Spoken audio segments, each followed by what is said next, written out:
The 17th Godolphin Stud and Stable Staff Awards are upon us, supported by Racing TV, the Racing Post and the British Horse Racing Authority. And one of the judges of that is Dawn Goodfellow, who's also CEO of Racing Welfare. Nominations close on Tuesday. And we have news today, Dawn. I think you're with us. Are you with us? Hello. Yeah, you're here. Good morning. Lovely to see you. I certainly am, yes. Good morning, Cornelius. Lovely to see you. There you are. Lovely to see you. And the news today that the awards can potentially reach an even bigger audience than before because Racing TV will be broadcasting them. That's right, it's fantastic news. Anybody who's ever been to this award ceremony will tell you it's probably the most uplifting racing occasion of the year. And this year, obviously with COVID, we won't be able to have the awards dinner as normal, but it's going to be broadcast live and free to air on Racing TV. So a much wider range of people will be able to watch and enjoy and share in the success of those finalists on that evening. Live and free to air. Three crucial words there, free to air.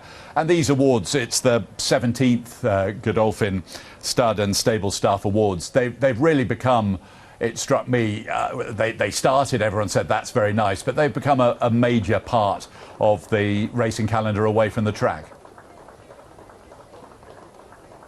Yes, I think they have. As I've been privileged to be a judge for 6 or 7 years now, and it is a fantastic experience. You're meeting people who are looking after those horses day in, day out and making racing happen, and of course the stud staff too, who are bringing them into this world. People who work really hard on a daily basis and who don't get that kind of recognition that perhaps they deserve sometimes. The other thing is we have the Community Award, the Rory MacDonald Community Award, which goes to somebody who's made an outstanding contribution to our racing community. And that's always nice to see as well, Cornelius. So you say you've been a judge. What is it? When you start with your blank sheet of paper and you look at your candidates, what are the first things going through your mind about what you're really looking for in a good winner of one of these awards? I think somebody who's gone above and beyond.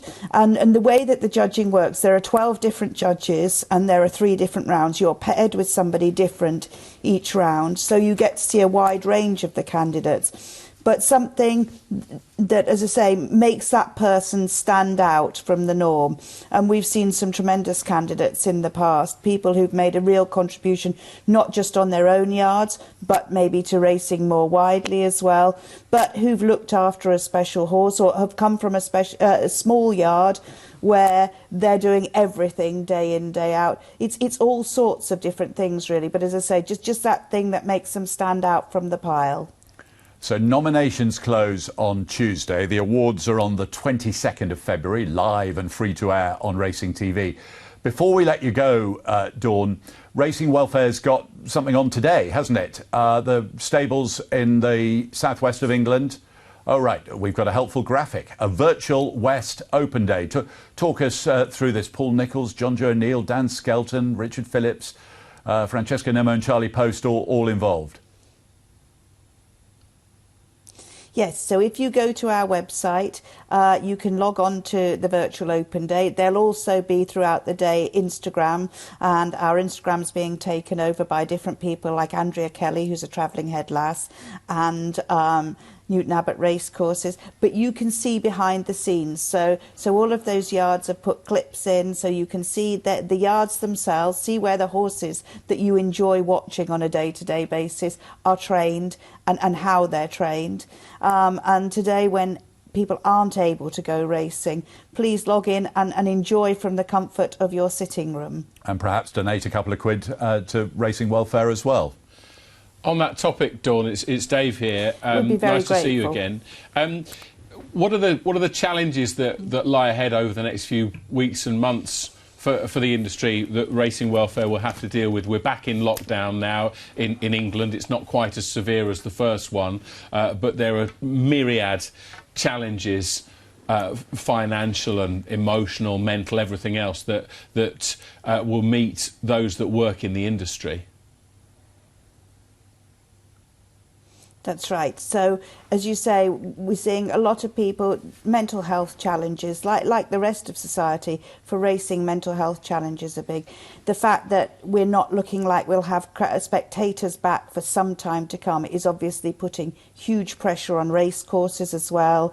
And we're seeing redundancies across the racecourse sector. So, people facing financial challenges, trainers who are maybe losing some of their horses because owners aren't getting the same experience at the moment.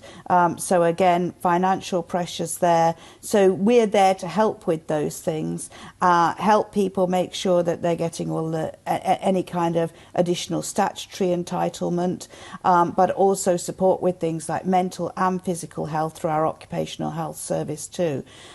So if you are facing a challenge and you work in racing, any sector of racing, then please give us a call, because we will be able to help you in some way, shape or form. Lovely.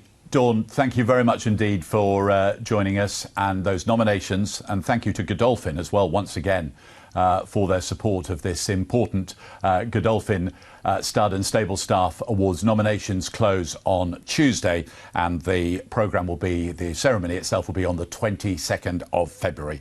Dawn Goodfellow, thanks very much indeed for joining us.